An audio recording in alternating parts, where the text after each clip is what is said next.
What if I told you Insidious Out of the Further was the fifth sequel to a horror movie ever made?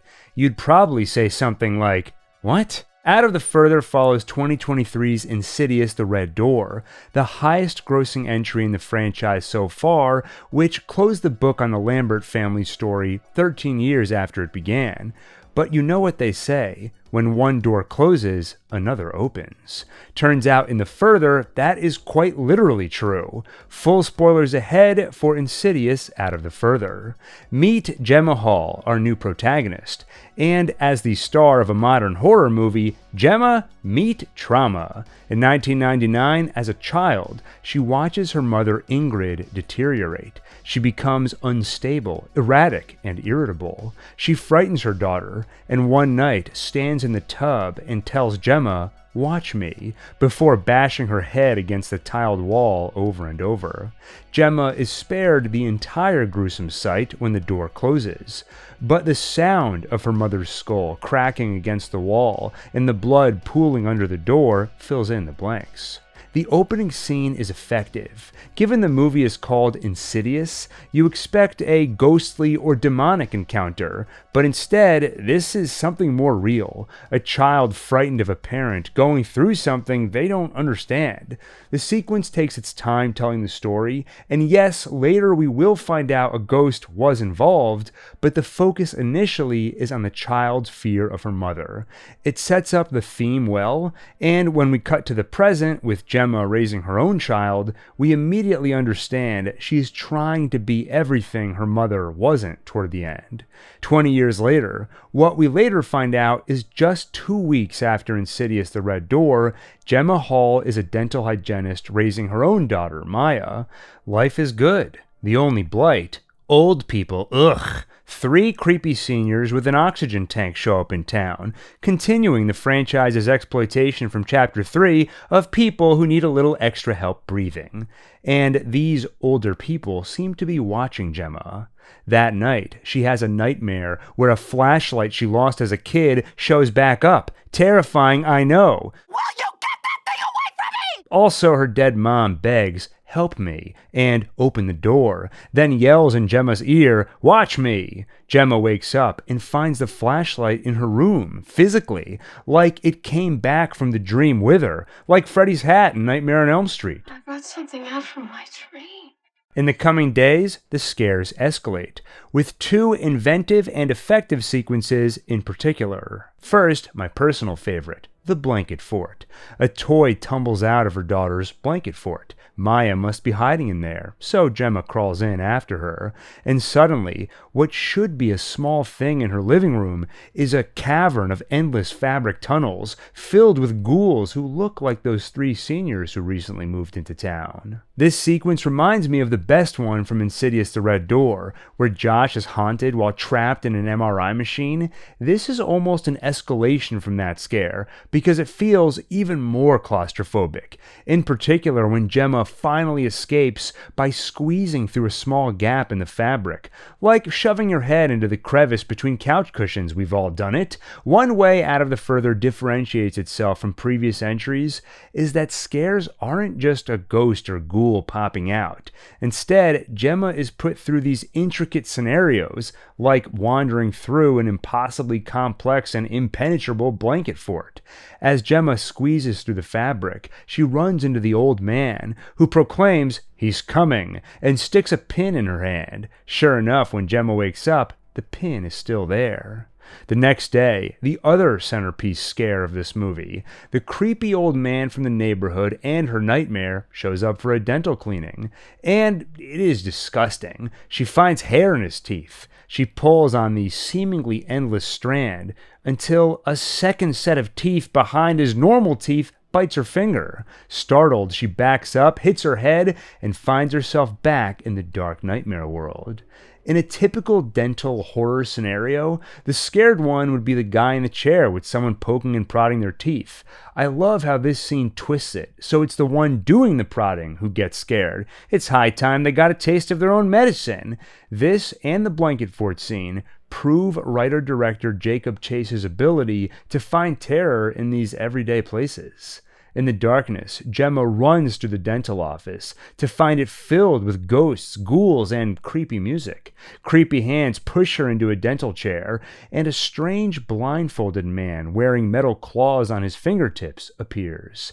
The other ghosts seem to almost worship him as he announces it's time for a test. He picks a ghoul from the crowd. He does eeny, meeny, miny, mo like it's random, but he clearly went for the grossest one. A guy with a mouth retractor prying his lips apart with green bile pouring out of his mouth. But no one tell him that. I'm sure the guy was like, wow, he picked me of all people. He loves me. Bile mouth moves toward Gemma until someone with a lantern crashes the party and shoos the ghouls away. That someone? Elise Rainier, still doing her job despite her untimely death. She tells Gemma to get back to her body and hands her a book, telling Gemma to come find me on the material plane. I love that we don't see Elise clearly at first. Initially, we only see her in the reflection of Gemma's glasses. That accomplishes two things. One, it allows the audience to fill in the blank. Oh, that's Elise, isn't it? So she receives the proper build-up. And honestly, it always looks silly in these movies when someone goes, ah, and just whacks a demon and they go flying. Showing up as a reflection at first where you don't see it so clearly, somehow it doesn't look quite as silly. Gemma wakes up and in her hands is a fragment of that book that Elise handed her. In the torn pages, she finds an address. At that address, she finds Claire, a tattoo artist whose character arc is that she practices tattooing on grapefruits.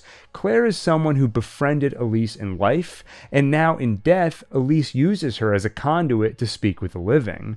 Claire hypnotizes herself with an app, allowing Elise to borrow her body and speak with Gemma to explain everything. Those nightmares you've been having are not nightmares. You are a traveler capable of visiting the further, the dark void between this world and the next. And you aren't the only one. I once helped the Lambert family too. Josh and his son were travelers. A couple of weeks ago, they closed the door on their demons for good. But closing one door in the further opens another. This new door unleashed a powerful entity, and he's coming for you because he discovered that you are a courier, someone who cannot just visit the further, but bring stuff from it into the material world, like a pin or a book, or even spirits and entities. This evil guy plans to grab Gemma in the further and hitchhike back with her to the physical world. And he has help. The Acolyte. He has help from his acolytes, the three elderly psychos who have been following Gemma around. They use a sedative in that oxygen tank to force their way into the further, where they can scare Gemma and wear her down, because the more worn down she gets, the easier she'll slip into the further. And once she's worn down enough, that evil entity, the blindfolded man with metal claws, will use her to bring spirits and demons of all sorts from the further into this world. They'll kill everyone she loves and tear the world apart. As Elise describes all this, it's shown to us visually. We see what it would look like if the demons escaped. Demons from previous movies appearing in the material world, like the Bride in Black and Shotgun Lady, the one Josh found in the further in the first movie, who killed her own family. We see what it would look like for her to use that shotgun on Gemma's boyfriend, Nick. And as I sat in the theater, noticing so many of the trailer shots of demons in our world come from this vision sequence, I realized the title and premise of this movie are a tease. These demons aren't really going to escape the further. No, they didn't. But you can imagine what it'd be like if they did, right? Huh? And that's disappointing, because demons escaping the further is one of the unique elements this movie introduces to the franchise, but instead of really utilizing it, it's just the threat of what might happen if the bad guy succeeds. The story is not about demons escaping. The story is all about Gemma stopping that from happening to begin with. Ironically, as an audience, we want to see her lose, so we can see the version of this movie where demons actually escape the further. Instead, we just get the vision in this sequence like a trailer for that crazier version of this movie. The next time Gemma slips into the further, the evil entity finishes his test. The old man acolyte forces Gemma to grab Bile Guy's hand, and when she wakes up, Bile Guy is there, or at least his upper half. She isn't strong enough to smuggle a whole entity intact quite yet. And missing his lower half, the guy dies. And Gemma's boyfriend Nick helps her hide the body in the basement fridge. You know, growing up, we had an old fridge in our basement just like that, and I always wondered what it was for. Now I know. Storage for redeceased physically manifested ghost bodies. What now? Gemma has an idea. They need to stop those 3 old folks from pulling her into the further and wearing her down. They spot them in the Sullivan's house next door. Seems they've taken residence there. Nick, who happens to be a police officer, questions them, while Gemma snoops inside their house and finds a tape playing on TV, which provides all the answers. The evil entity that wants to use Gemma's courier ability is a man, Cyrus Lamb. In life, he was a cult leader who learned to commune with the dead in the further. In death, he amassed a following in the further with promises of resurrection, promises that he would find a courier and use her ability to bring all of them back into the physical world. When Cyrus speaks to Gemma through the TV, she turns it off as he drags her into the further. She wakes up back in the real world to find the TV gone. Looks like her power is a two-way street. She can take things out of the further, but also take things into the further. That's where the TV went. Nick does some digging on Cyrus and learns that he used to kill people to prove to their loved ones he could talk to them after they died. But why wouldn't those people be like, wait, instead of killing my loved ones, how about just talk to my loved ones that are already dead? I kind of feel like you just like killing people. Anyway, the arrest went sideways and Cyrus was killed, but continued culting in the further. What to do now? Claire reveals what Cyrus has been up to all this time. He had the old man stick a pin in Gemma's hand to prove she could bring it out of the further. Then he ran another test of her courier ability by having her drag Bile Guy into the real world. Now, he's done with testing. He's ready to execute his plan. Tonight, Cyrus Lamb will kidnap Gemma in the further and hitch a ride back to the physical world with her. Except Claire has her own plans. Once Gemma is in the further, Elise will help her lure Cyrus back to the red door he escaped from 2 weeks ago. Then they can trap him behind it. Only problem, that door is guarded by the acolytes, so it'll be up to Nick to find their sleeping bodies in the physical world and force them awake, ejecting them from the further so the door will be unguarded. Once the red door is unguarded, Elise and Gemma can open it up, lure Cyrus inside, and trap him there. And that, it's a lot of explanation. And it follows less than 10 minutes after the last explanation scene all about couriers, where Elise spoke through Claire. It takes a lot of wind out of the movie's horror sails, especially when it uses the heist movie trope of laying out the plan with objects on a table, and quick cuts to the obstacles they'll encounter. It doesn't help that Claire lays out the plan using tattooed grapefruits, each representing different characters. I'd be annoyed. Like, how long did you take to tattoo all these grapefruits? Are you taking this seriously at all? We gotta stop this guy. We don't have time to mess around with fruit. It's also just, once we realize the old psychos are just regular people visiting the further with a sedative, it's hard to take them seriously as a threat. Can you imagine telling Danny Ocean, okay, once you get to the vault, it's gonna be guarded by something terrible. What is it? Laser tripwires? Super soldiers? One of those things where you have to suspend yourself above a computer like in Mission Impossible? No, it's nothing like that. It's way worse. Really? Well, what the hell is it? Old people. Oh my god. Wait, did you just say old people? Yes, with an oxygen tank. And one of them has hair in his teeth. Oh, what? Can't I just shove him? Like push him out of the way? Anyway, time to stop explaining and start ending explaining. That night, Gemma visits the further and finds Elise. They go through the door and it takes them into Gemma's mother's memories.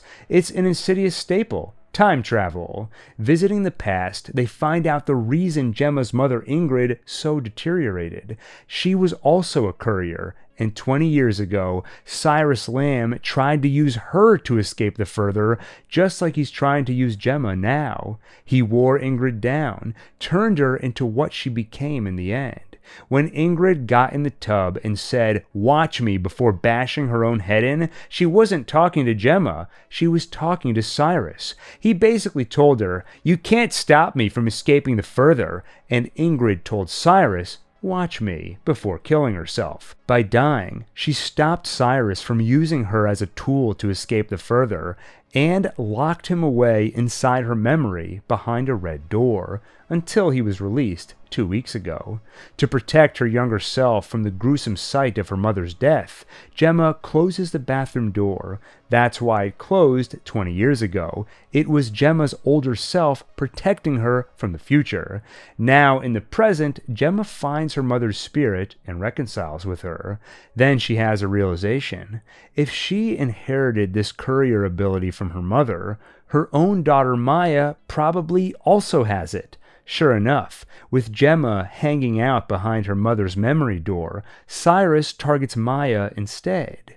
In all this insanity the last few days, sure they've worn Gemma down, but they've also worn Maya down, who has had to watch her mother deteriorate, like Gemma, who watched her own mother deteriorate 20 years ago. Cyrus uses Maya to enter the physical world, then uses her to bring so many other demons and ghouls into this world. Gemma gets back to her physical body, wakes up, and finds a house filled with physically manifested ghosts and demons, who all get in the way between her and Maya.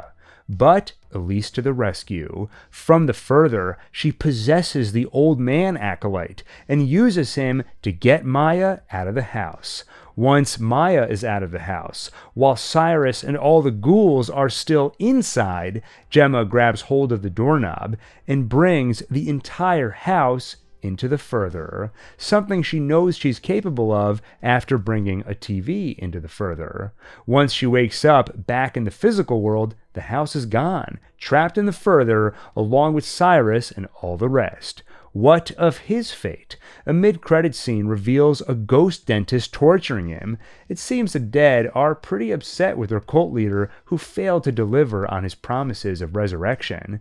The other dead watch as Keyface, the demon from Insidious The Last Key, locks Cyrus behind a red door, trapping him once again. And honestly, it's all pretty disappointing as the grand finale. Yes, a bunch of ghosts and demons are brought into the physical world, but they're entirely confined to one house, only let out once that house has been transported back into the further. And for the brief time they actually reach our world, they aren't remotely frightening, because their antics all feel so performative. They're eating rats and making crazy noises to scare Gemma. Sometimes when I watch a horror movie, I'll think, hey, this could make a great maze at Universal's Halloween Horror Nights. But in this case, I was thinking, this is a maze at Halloween Horror Nights, because that's what it feels like. Gemma is surrounded by drama students, all going, blah, boo, hoo, hoo, hoo, trying to freak her out.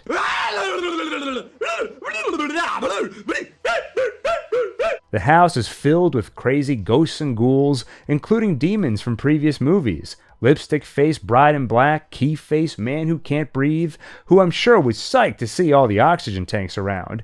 They feel so defanged here because this scene puts them on the same level as all the other standard ghosts. Their cameo appearances just add familiarity to the scene, and at least took me out of it as I went even further from mode to where's Waldo, spot the cameo mode. I also couldn't help but feel like Elise feels out of place in all this. She's always been a source of lore and exposition, but never just that. In previous entries, she also showed a whole range of emotions, sometimes having her own arcs to play out. But here, she just oscillates between lore dumps or narrating the events like a sportscaster, saying things like, now Nick has to wake up the acolyte so we can get through the door.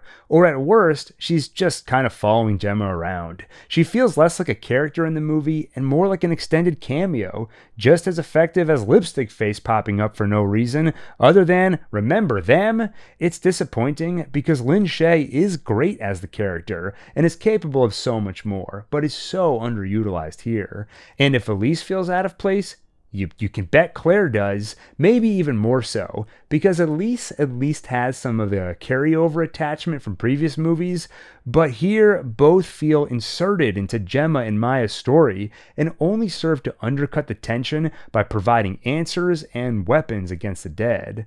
I love a lot of the ideas in this movie and how they change things up from previous entries. The more elaborate scares, the big bad who actually speaks as opposed to the mostly silent demons from previous movies. It's all shockingly inventive for the sixth entry in a horror franchise that could easily feel tired. And to me, for all its flaws, Out of the Further doesn't feel tired or redundant to previous entries. It goes wrong in many other ways. For example, I love the idea of a cult leader who dies but continues to amass followers, albeit dead ones, and he makes a strong first impression. But rather than discovering and witnessing the truth of Cyrus Lamb, the answers are mostly spoon-fed by Claire, Elise, and Nick, plus a video that conveniently happens to be playing at the time Gemma does her snooping. Then there's this movie's need to follow the modern trope of tying the horror to some specific trauma from the character's past. Following a trope isn't necessarily a bad thing, except it's done with so little subtlety. The movie hits us over the head early on with the notion that Gemma does not want to be like her own mother, Ingrid. It is subtle at first, for about 5 minutes, then it's told to us explicitly so many times. So we know exactly what's going to happen. Gemma is going to start being like her mother Ingrid, and when it happens very quickly. It doesn't feel like a slow, realistic descent into madness. Something better done in Smile, where a rational character eventually appears erratic and irrational to everyone around her, and you buy it.